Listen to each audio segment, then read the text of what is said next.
Welcome back to the Stephen A. Show. Adam, how's it going? It's going good, Steven. How are you? Good, good, good. How's the weather in DC? Weather in DC's cold, but I was down in actually North Carolina this past weekend visiting some family. Oh, So that was fun, but it was cold down there too. We're in the 60s, which I tell you what, I'm missing those 90-degree days. I love the 60s. It's bad. It's better than 40s and 50-degree days, but still, I don't like this. I don't like having to wear layers as much as I thought I would. Well, listen, I went to an event on Friday, and it's supposed to be cooler. They said it was getting cooler Saturday and Sunday. Well, someone that was at the event took it to heart, had a trench coat on at the event. I'm thinking, this is not nearly that cold. Exactly. Well, Chike, how are you too? I'm doing You know, well. I'm not enjoying the cooler weather either. I prefer a little warmer. Yeah, definitely. I got a good month or two of heat, then it's time to put some layers on. I know it's rough. I hate it. Well, I'll let y'all take away movie reviews. Sure thing. So I saw a movie that was released on Amazon Prime Video this past weekend, a new movie called Totally Killer. And if anyone's watched the show, that I'm not really into the horror movies, but this was a horror comedy, and this stars Kieran Shipka, who, if you've watched she played Sally Draper in Mad Men. She was in the Sabrina Netflix show, so very good actress. And the plot of this film is essentially that 35 years ago, there was a serial killer that killed these three women, and the main character's mom is the fourth woman that was friends with them. And so she's very cautious, and she's telling her daughter, be safe on Halloween. This happened around Halloween each year. Be careful and everything like that. And what ends up happening is that the mom ends up getting killed on Halloween night. So the killer comes back after 35 years, the serial killer they never caught.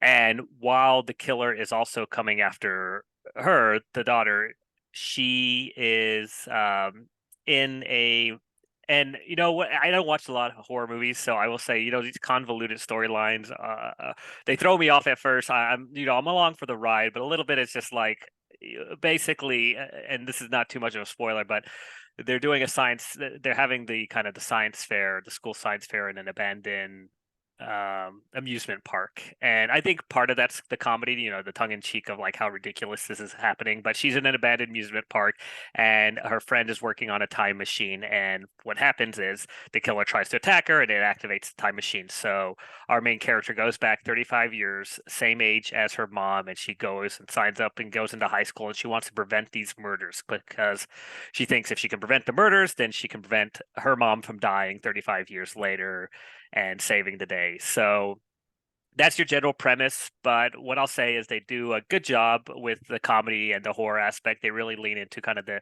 cheesiness of this. And this is a Blumhouse production, famous for doing Paranormal Activity, Get Out, a lot of the horror genre movies that you're kind of familiar with. So I think that helped with it because they didn't take themselves too seriously. But overall, it's a good movie. Again, I'm not used to the horror films as much.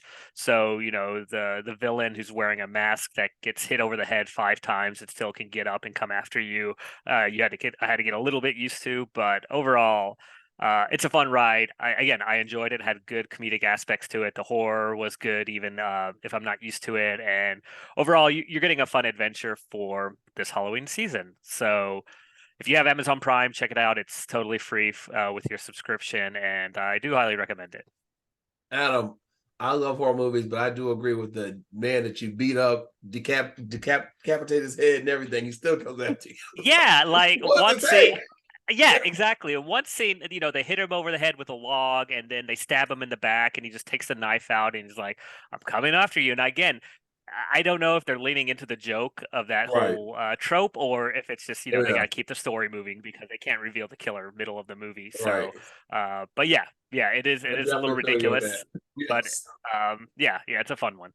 So you have to shoot him in the head, cut the head off, and then burn the body, and then Right. cut off all the pieces, and then separate them.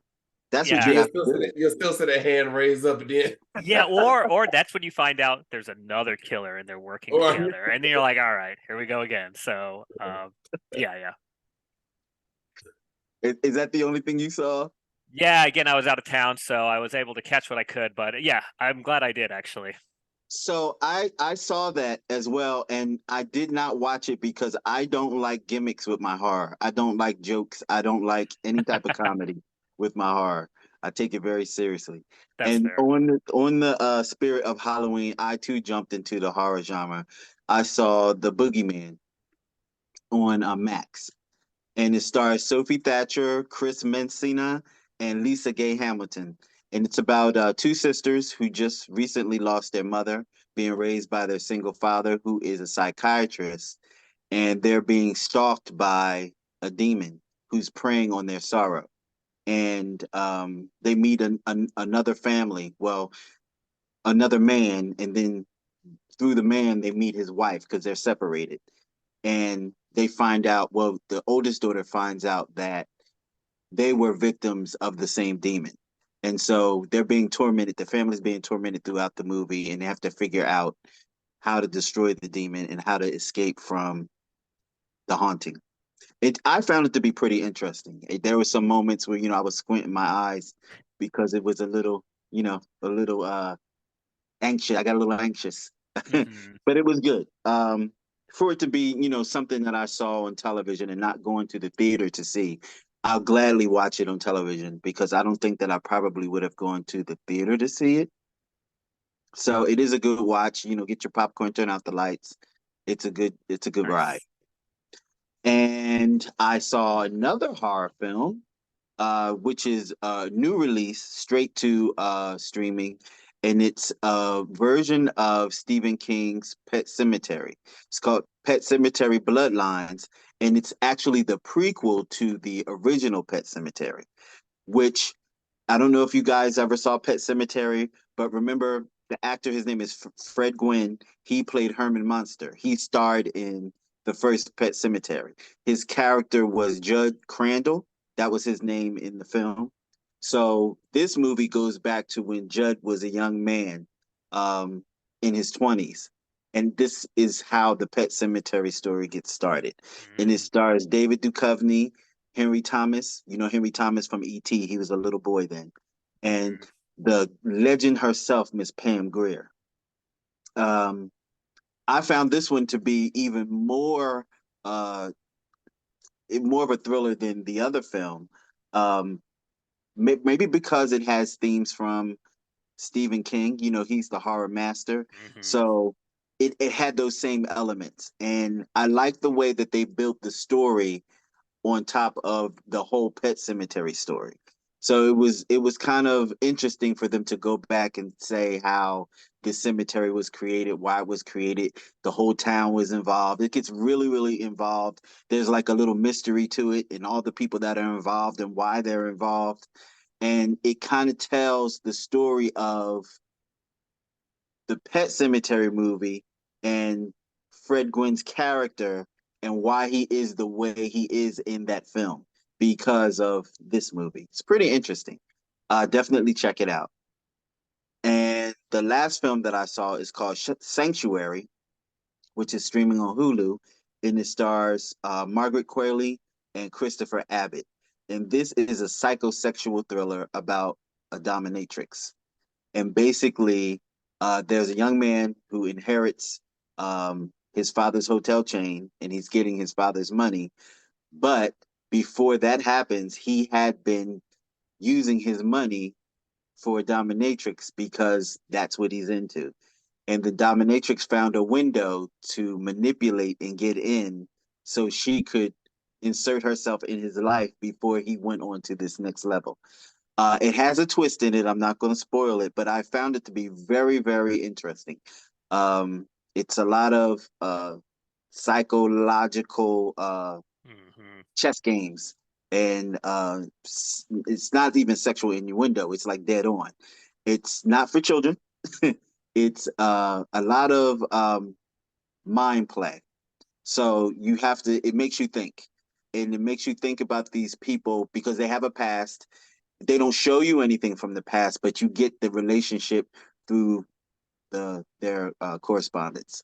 Definitely check it out. It's very adult. Um, and it has a twist. Like I said, I think I said it has a twist. Yeah. So definitely check it out. Nice. So the Continental, which was streaming on Peacock, has ended the miniseries. I saw the final episode this Friday. Wow. A+ Peacock for this miniseries. It was out of the John Wick story. Well, not the story, but the world of John Mhm. Wick. This starts why the Continental is the way that it is, where it came from, kind of sort of the birth of it. And there is another John Wick movie that is coming out. I think it's the 5th one.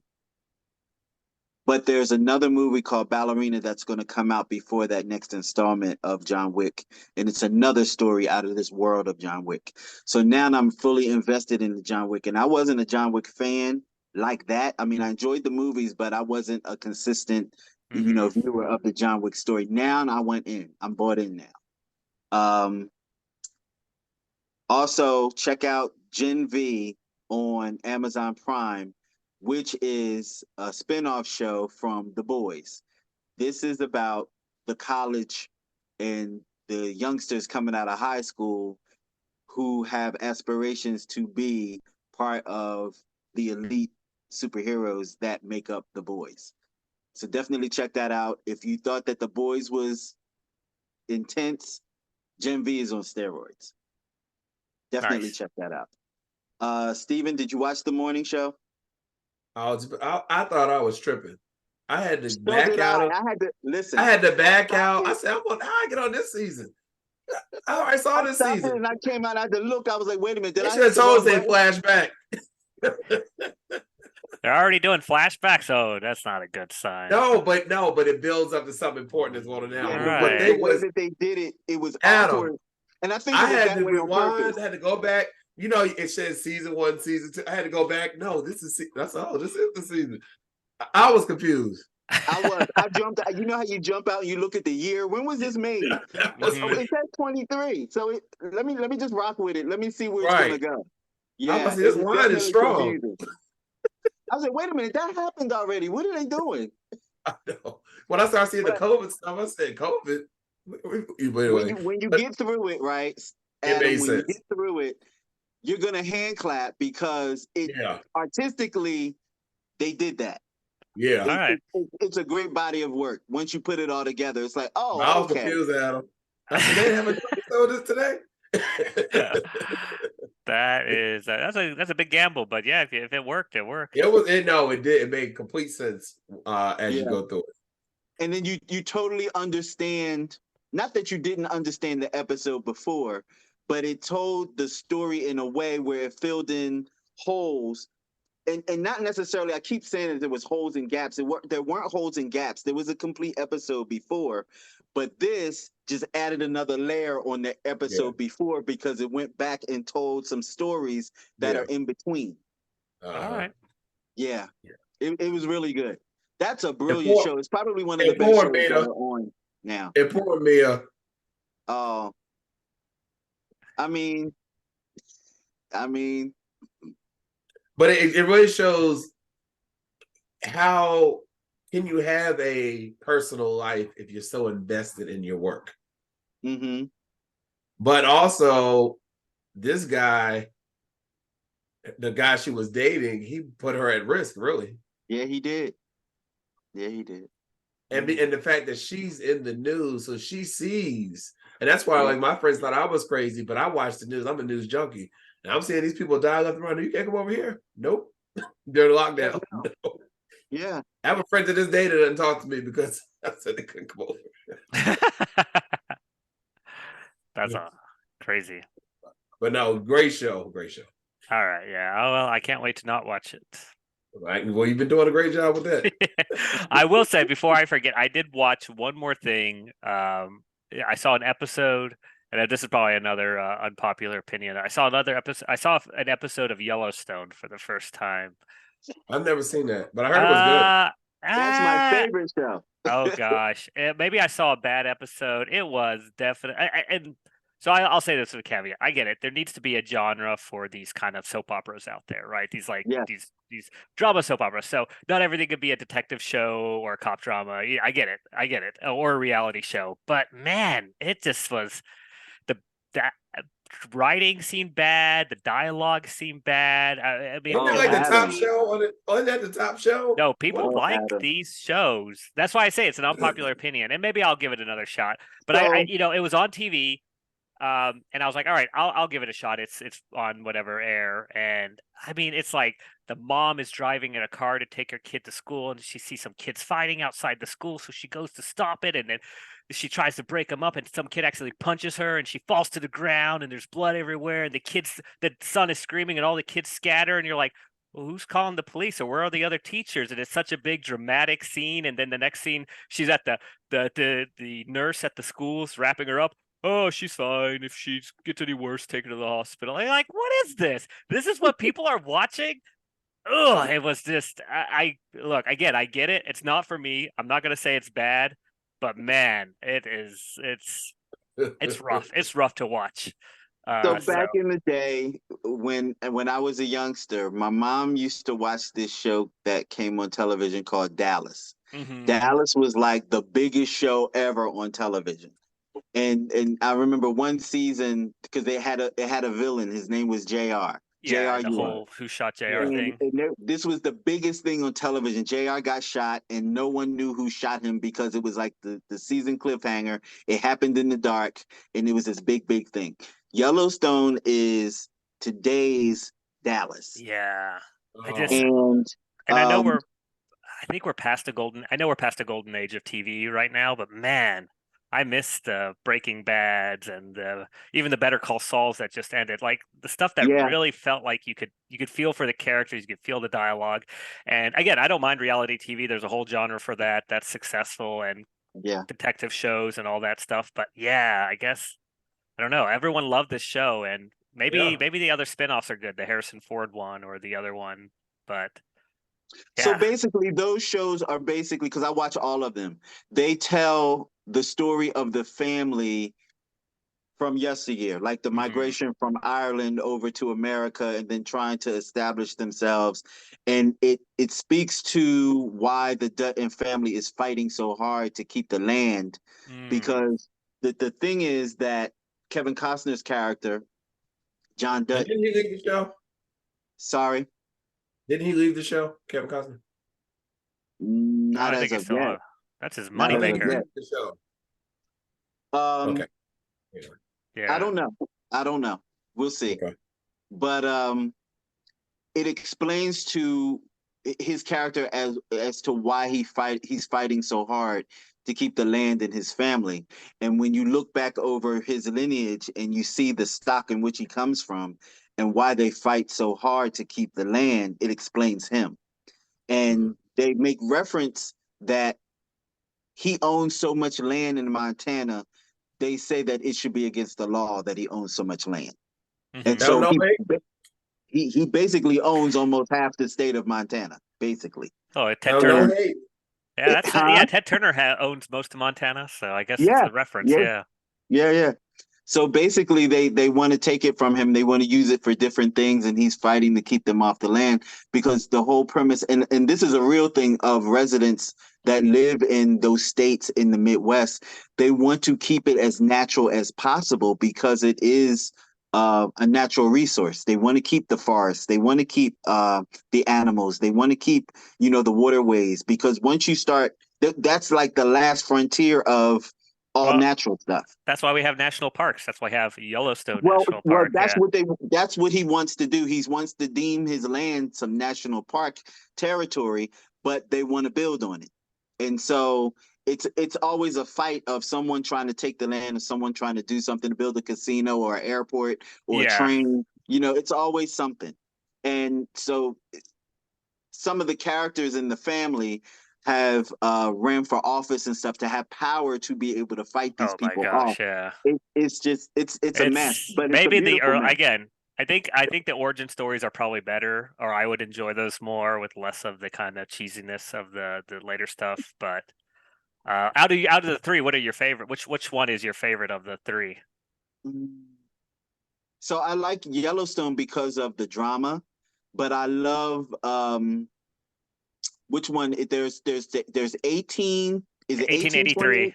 1883, and 1883. 1920 something. Okay, the 1928 one is the one because there's more violence in that one. That's a lot. It's a lot more action, and it's more like cowboys and Indians in that one. I like that one. Okay, maybe I'll check And that one then out. the first one, the what is it? The 1883. 1883, yeah. I watch it because I'm into the story now, so I watch it. But that's not my favorite. Okay.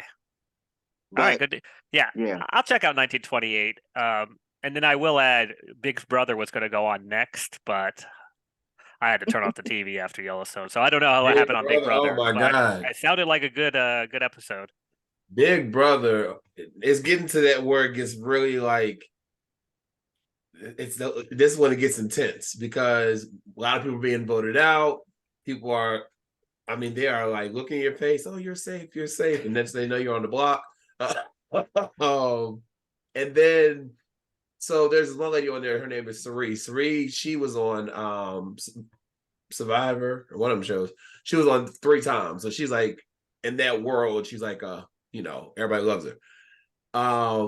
And she had a lot of power early on in the show. They didn't know her son was also on the show. They kept it a secret, but he's been voted off now.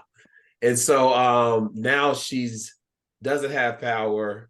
And she's on the block. She got put on the block last night. So I don't think she'll get voted out this week, but well, no, we don't know. But it's really good, really good. Big Brother, you can never go wrong with it. But I would say there's a lot of characters this season I don't care for, like personality wise. And there's one girl, she's funny though. I don't care for her, but she'll literally lie to your face. But I love the confessionals because she said, "Of course I said it, but I don't want them to know that I'm not stupid." But she'll literally, I never said that. No, I never said it. No, and mind, she's telling the person she said it to. She didn't say it.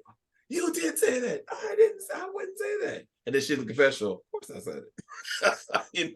But anyway, it's a great show. Guys, thank you so much for letting us know what to spend our time and money on, what not to. And we'll see you next week. Thanks. We'll be right back after this.